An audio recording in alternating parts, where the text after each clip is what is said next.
நம்ம சேனலோட சப்ஸ்கிரைபர் கீதா அவங்களோட வீட்டுக்கு வெளியே நின்று அவங்களோட எதிர் வீட்டுக்காரங்க கிட்ட பேசிட்டு இருக்காங்க.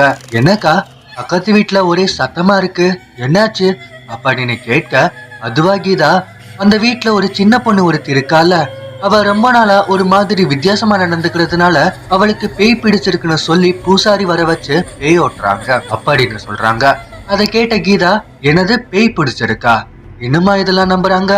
இந்த 2022 கூட இந்த பேய் பிசாசு ஆவி இதெல்லாம் இருக்குன்னு நம்பி இப்படிலாம் லூசுத்தனமா பண்றவங்கள பார்த்தா கோவப்படுறதா இல்ல சிரிக்கிறதானே தெரியல அப்படின்னு கொஞ்சம் நக்கலா சிரிச்சுக்கிட்டே லேசான கோவத்தோட கீதா சொல்லிட்டு இருக்காங்க. அதெல்லாம் அவங்க பாடு, உனக்கு என்ன, நம்புனா நம்பு இல்ல விடு. இப்ப வா, நாமளும் போய் அவங்க என்னதான் பண்றாங்கன்னு பார்க்கலாம், உண்மையிலேயே பேய் இருக்கா இல்லையான்னு பார்த்துட்டு வரலாம் அப்படின்னு சொல்லிட்டு 2 பேரும் அந்த வீட்டுக்கு போறாங்க. அப்படி போன அவங்க 2 பேரும் என்னதான் பார்த்தாங்க, உண்மையிலேயே பேய் இருக்கா இல்லையா, வாங்க பார்க்கலாம். கீதாங்கிற இந்த பொண்ணும் அவங்களோட எதிர் வீட்டுக்காரங்களும் அந்த பேயோட்டுற வீட்டுக்கு போய் என்ன நடக்குதுன்னு பார்த்துட்டு இருக்காங்க.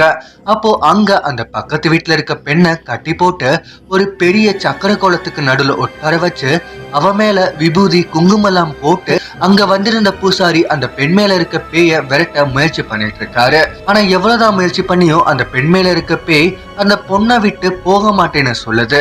அதுக்கு என்னதான் வேணும், எதுக்காக இந்த பெண் மேல வந்திருக்குன்னு கேட்டப்பதான் அந்த பேய் அதுக்கு என்ன வேணும்னு சொல்லிருக்கு. அதை கேட்ட கீதா ரொம்பவும் அதிர்ந்து போயிருக்காங்க. அப்படி அந்த பேய் என்ன கேட்டிருக்குன்னா, எனக்கு ஒரு உயிர் வேணும், எப்படி நான் சாகும்போது என்னோட வயிற்றுல இருந்த ஒரு உயிர் போனதோ அதே மாதிரி எனக்கு இப்போ ஒரு உயிர் வேணும், அப்போதான் இந்த உடலை விட்டு நான் போவேன்னு அந்த பேய் சொல்லிருக்கு. இதை கேட்டதும் கீதாக்கு ஒரு சில விஷயங்கள் ஞாபகம் வர ஆரம்பிக்குது.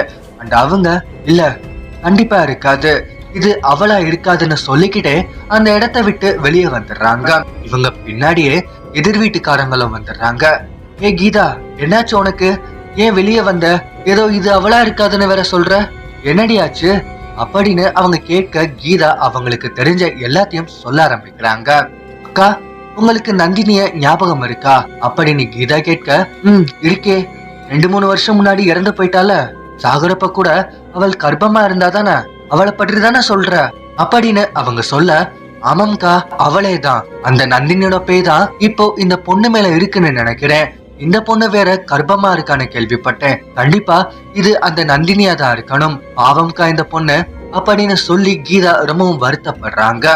ஏ கீதா, அந்த நந்தினிக்கு அப்படி என்னதான் ஆச்சு, எதனால அவள் இறந்தா அப்படின்னு அவங்க கேட்க, எனக்கும் முழுசா என்ன நடந்துச்சுன்னு தெரியலக்கா, ஆனா ஏதோ எனக்கு தெரிஞ்சதை சொல்றேன்னு கீதா சொல்ல ஆரம்பிக்கிறாங்க.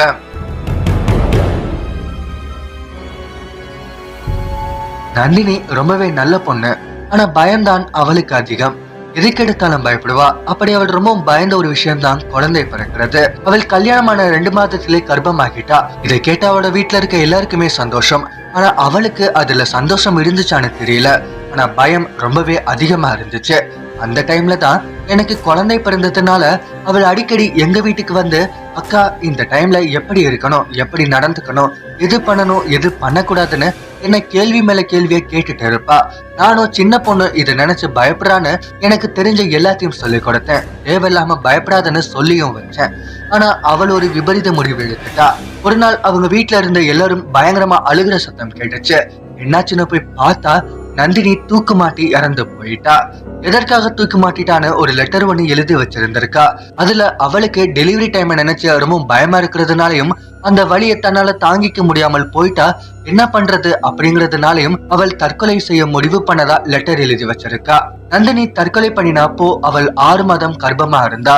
இப்போ இந்த பொண்ணும் 6 மாதம் கர்ப்பமா இருக்காக்கா அப்படின்னு சொல்லி கீதா ரொம்ப ஃபீல் பண்ணி அழுதுட்டு இருக்காங்க. அப்போ எதிர் வீட்டுக்காரங்க, கீதா அதெல்லாம் ஒண்ணும் ஆகாது, அதான் பூஜை பண்றாங்கல்ல, எல்லாம் சரியாகிடும், நீ வீட்டுக்கு போய் உன் குழந்தைய பாரு, நான் போய் இங்க என்னாச்சுன்னு பார்த்துட்டு வந்து உன்கிட்ட சொல்றேன்னு சொல்லிட்டு அவங்க அந்த வீட்டுக்குள்ள போறாங்க. கீதாவும் அவங்களோட வீட்டுக்கு போறாங்க. அப்போ அவங்க வீட்டுக்கு வெளியே போன் பேசிட்டு இருந்த கீதாவோட கணவர் கீதாவை பார்த்து அப்படியே பேய பார்த்த மாதிரி உறைஞ்சு போய் நிக்கிறாரு.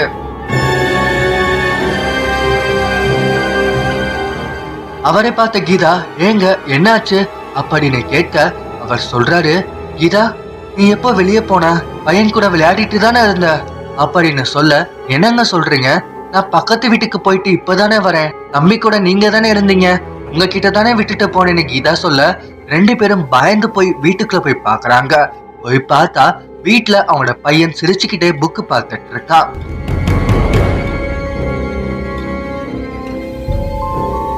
அதை பார்த்து கீதா, அம்மு என்ன பண்ணிட்டு இருந்தீங்க, தனியா சமத்தா இருந்துட்டீங்களா, அப்பா பாப்பாவை தனியா விட்டு போயிட்டாங்களான்னு கீதா அவளோட பதட்டத்தை மறைச்சுக்கிட்டே சின்ன சிரிப்போட கேட்கிறாங்க.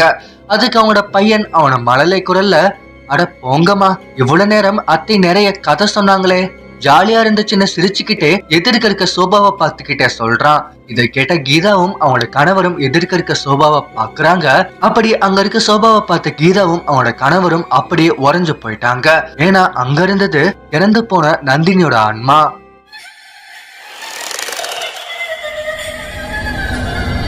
அக்கா, போன தடவை போகும்போதுதான் உங்ககிட்ட சொல்லிட்டு போக முடியல, அதான் இப்போ சொல்லிட்டு போகலாம்னு வந்தேன், போயிட்டு வரேன்க்கா அப்படின்னு சொல்லிட்டு அப்படியே அவனோட கண்ணு முன்னாடியே நந்தினியோட ஆன்மா மறைஞ்சு போகுது.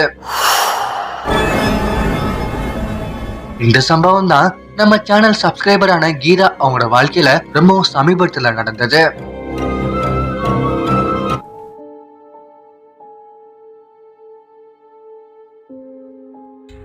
நான் நல்லா தூங்கிட்டு இருந்தேன்.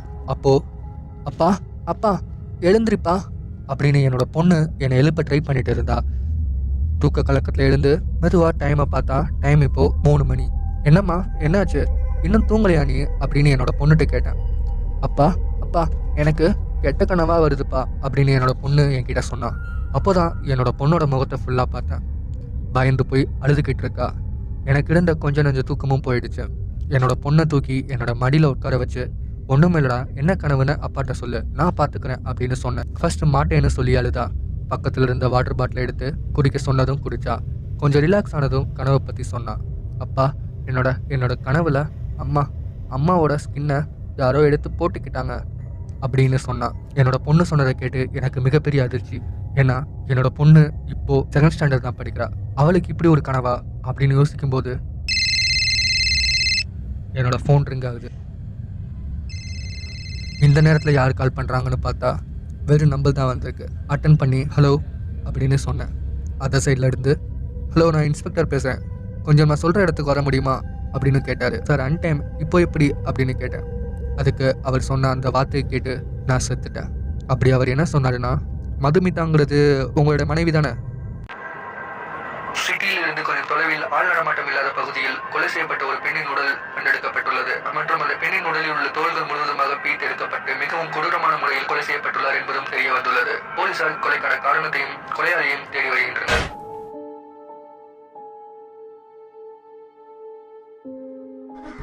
இந்தியா நாட்டின் வடமேற்கு பகுதியில கடலுக்கு நடுவே இருக்கும் குட்டி தீவுல பிரம்மாண்டமாய் தங்கியிருக்கும் துர்கானா ஏரியை சுற்றி நிறைய குட்டி குட்டி தீவுகள் இருக்கு. அந்த தீவுகளை ஒன்றுதான் என்வேண்டினேட்னு சொல்லப்படும் கொஞ்சோண்டு நிலப்பகுதி. துர்கானா ஏரியை சுற்றி வாழும் பழங்குடியின மக்களோட மொழியில என்வேண்டினேட்னா திரும்பி வராதுன்னு அர்த்தமாம். அவங்க கிட்ட தீவுக்கு இப்படி பேர் வச்சதற்கு காரணம் என்னன்னு கேட்டதுக்கு ஒரு சுவாரஸ்யமான மர்மமும் நிறைஞ்ச கதையை சொல்றாங்க. அந்த கதை என்னன்னா, 1900 வருடம் வரைக்குமே அந்த தீவுல அதிகமான மனிதர்கள் வாழ்ந்திருக்காங்க. அவங்களுடைய தொழில் மீன் பிடிக்கிறது. அதனால பெரும்பாலும் அந்த தீவு மக்கள் தீவை விட்டு வெளியே வர மாட்டாங்கனாலும் வியாபாரத்துக்காக அப்பப்போ பக்கத்து தீவுகளுக்கு போயிட்டு வந்திருக்காங்க. அந்த தீவுல மக்கள் வாழ்ந்துட்டு இருக்காங்கிறதுக்கு ஒரே ஆதாரம் அவங்க பக்கத்து தீவுகளுக்கு அடிக்கும் அந்த விசிட் மட்டும்தான். இந்த நிலையில தான் கொஞ்ச நாளா அந்த தீவுல இருந்து வியாபாரத்துக்காக பக்கத்து தீவுகளுக்கு வரும் மக்களோட எண்ணிக்கை குறைய தொடங்கியிருக்கு. அதை தொடர்ந்து அடுத்த கொஞ்ச நாட்கள்லயே அந்த தீவுல இருந்து மொத்தமா ஆட்கள் வர்றதே இல்லை. அதனால பக்கத்து தீவை சேர்ந்த சிலர் அந்த தீவுக்கு போய் அந்த தீவுல இருக்க மனிதர்களுக்கு என்னாச்சுன்னு பார்க்க போயிருக்காங்க. ஆனா அப்படி அந்த தீவுக்கு போன யாருமே கடைசி வரைக்கும் திரும்ப வரவே இல்லை. இவங்களை தொடர்ந்து பாதுகாப்போட பயணிச்ச இன்னொரு பழங்குடியினர் குழுவும் திரும்ப வரவே இல்லை. இது போதாதான், தீவுக்கு போறவங்க காட்டுல கரைஞ்சு போறாங்க. வீட்டு கிரகவாசிகள் வந்து அவங்கள கடத்திட்டு போறாங்க. திடீர்னு வரும் ஒளி வளையம் மக்களை கொன்று விடுதுன்னு ஏகப்பட்ட கதைகள் அந்த தீவை பற்றி பரவ ஆரம்பிக்குது. அதுல இருந்து மர்ம தீவாகவே மாறின என்வெண்டினேட்குள்ள யாருமே போகிறது இல்ல. 1934 அமெரிக்காவை சேர்ந்த புவியியல் ஆராய்ச்சியாளர் விவியன் புட்சுங்கிறவர் தன்னோட குழுவினரோட சேர்ந்து துர்கானா ஏரியா ஆராய்ச்சி பண்ணிட்டு இருந்த அந்த நேரத்துல இன்வென்டினேட் தீவை பற்றியும் அந்த தீவை பற்றி சொல்லப்படுற கதைகளை பற்றியும் கேள்விப்படுறாரு. அதுல ரொம்பவுமே ஆர்வமான விவியன் அந்த தீவுக்கு என்னதான் ஆச்சுன்னு ஆராய்ச்சி பண்ண அவர் கூட வந்திருந்த மார்டின் ஐசன்கிற 2 ஆராய்ச்சியாளர்களை அந்த தீவுக்கு அனுப்பி வைக்கிறாரு. அவங்களும் இந்த தீவுல இருக்க மர்மத்தை கண்டுபிடிச்சு தீர்வதுன்னு இந்த தீவுக்குள்ள போறாங்க. ஆனா அப்படி போன அந்த 2 பேரும் திரும்ப வரவே இல்லை. இது கேட்டதும் அதிர்ச்சி அடைந்த விவியனும் அவர் கூட வந்திருந்த மற்ற ஆராய்ச்சியாளர்களும் ஹெலிகாப்டர் உதவியோடு அந்த தீவுக்கு மேல பறந்து அந்த தீவுல அப்படி என்னதான் நடக்குதுன்னு பார்க்க போறாங்க. அப்படி அவங்க பறந்துட்டு இருக்கிறப்ப அவங்க என்ன பார்த்தாங்கன்னா, ஆள் நடமாட்டமே இல்லாத காலியான குடிசைகளையும் தரையில மீன் முதலை போன்ற சில உயிரினங்கள் அழுகிய நிலையில கிடக்கிறதையும் பாக்குறாங்க. இதெல்லாம் வச்சு பாக்குறப்ப மொத்தத்துல அங்க மனிதர்களும் இல்ல, மனிதர்கள் இருந்த தடயமும் இல்ல. அந்த தீவுக்கும் வேற்றுக்கிரக வாசிகளுக்கும் தொடர்பு இருக்கிறதா, இங்குள்ள மக்கள் அழிந்து போனதற்கும் வேற ஏதாவது காரணம் இருக்குமா, அந்த தீவுக்குள்ள போன மனிதர்கள் ஏன் திரும்ப வரவே இல்லைங்கிற மாதிரி பல கேள்விகளோட இன்னைக்கு வரைக்கும் அந்த தீவை எட்டனின்னு ரசிச்சுட்டு இருக்காங்க அந்த தீவை சுற்றி இருக்க மக்கள். சரி, நீங்க சொல்லுங்க, இந்த தீவுக்கு உங்களுக்கு போக இன்ட்ரெஸ்ட் இருக்கா, இல்ல போக வாய்ப்பு கிடைச்சா போவீங்களா? அண்ட் அந்த தீவுக்கும் அந்த தீவுல இருக்க மனிதர்களுக்கும் என்ன ஆகிருக்குன்னு உங்களுக்கு தோன்றதை கீழே கமெண்ட்ல சொல்லுங்க. அண்ட் இந்த வீடியோ பிடிச்சிருந்ததுன்னா ஒரு லைக் பண்ணுங்க. ஏன்னா நீங்க பண்ற ஒரு கமெண்ட்ஸும் லைக் சொன்னா எங்களை இதை விட இன்னும் பெட்டரான கண்டென்ட் கொடுக்க உதவி பண்ணும். அண்ட் உங்க ஃப்ரெண்ட்ஸ் அண்ட் ஃபேமிலி மெம்பர்ஸா இருக்காச்சும் இது மாதிரி RRN பேய் கதைகள் கேட்க பிடிக்கும்னா ப்ளீஸ் அவங்களுக்கு இந்த வீடியோவை ஷேர் பண்ணுங்க, நம்ம சேனலை ரெக்கமெண்ட் பண்ணுங்க. அண்ட் மறக்காம ட்ரில்லர் தமிழ் சேனலை சப்ஸ்கிரைப் பண்ணிட்டு பக்கத்தில் இருக்க பெல் ஐக்கானையும் கிளிக் பண்ணிக்கோங்க.